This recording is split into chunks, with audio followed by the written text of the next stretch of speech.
সত্যিকারের জয়ী দল মিশরে খেলার আগে পরে সবাই কোরআন তেলাওয়াত করেন, জয় উৎসর্গ করে দেন ফিলিস্তিনের জন্য। আর আমেরিকার মাটিতে ফিলিস্তিনের পতাকা ওড়ানোর অপরাধেই যেন বিশ্বকাপ থেকে বিদায় নিতে হলো তাদের। তবে নিজেদের দুর্দান্ত খেলা দিয়ে বিশ্বের মন জয় করে নিয়েছে তারা। মিশরের দুর্দান্ত খেলা তবুও বিদায় নিয়ে বিস্তারিত থাকছে প্রতিবেদনে। বিশ্বকাপের শেষ 16 লড়াইয়ে আর্জেন্টিনার বিপক্ষে হারলেও কোটি ফুটবল প্রেমীর হৃদয় জিতে নিয়েছে মিশর। তবে ম্যাচ শেষে সবচেয়ে বেশি আলোচনায় এসেছে রেফারির বিতর্কিত সিদ্ধান্ত, জানিয়ে সামাজিক যোগাযোগ মাধ্যমে চলছে তীব্র সমালোচনা। ম্যাচের আগে মিশরের সব খেলোয়াড়কে কোরআন শরীফ তেলাওয়াত করতে দেখা যায়। এর আগেই মিশরের কোচ প্রকাশ্যে ফিলিস্তিনের প্রতি নিজের সমর্থন জানিয়েছিলেন। অস্ট্রেলিয়ার বিপক্ষে জয়ের পর ফিলিস্তিনের পতাকা ওড়ানোর কারণ জানতে চাইলে তিনি বলেছিলেন, এটি ছিল একজন মানুষের স্বাভাবিক প্রতিক্রিয়া।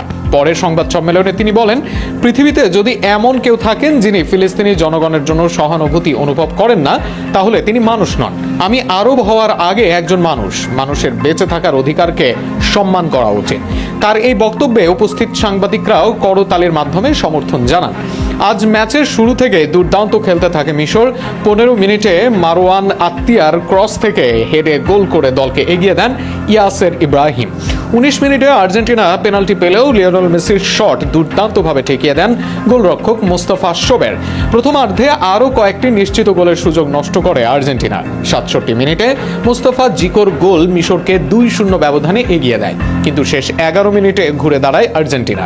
79 মিনিটে ক্রিস্টিয়ান রোমেরো এবং 83 মিনিটে মেসির গোলে সমতা ফেরে আলবেসেলেস্তেরা। তবে ম্যাচের সবচেয়ে বড় বিতর্ক তৈরি হয় শেষ দিকে। নির্ধারিত সময়ের আগে মিশর একটি ফাউলের পর গোল করলেও সেটি বাতিল করা হয়। অথচ অতিরিক্ত সময়ে প্রায় একই ধরনের পরিস্থিতিতে এনজো ফার্নান্ডেজের জয়সূচক গোলটি বহাল রাখেন রেফারি। অনেকের দাবি, ওই ফাউলটি বাঁশি দিলে মিশরই উল্টো পেনাল্টি পেতে পারত এবং ম্যাচের ফলও ভিন্ন হতে পারত। শেষ পর্যন্ত 3-2 ব্যবধানে জয় নিয়ে কোয়ার্টার ফাইনালে ওঠে আর্জেন্টিনা। তবে মাঠের ফলাফলের চেয়েও বেশি আলোচনায় এখন রেফারিং বিতর্ক আর সাহসিকতা ও মানবিক অবস্থানের জন্য প্রশংসায় ভাসছেন মিশরের কোচ হোসাম হাসান।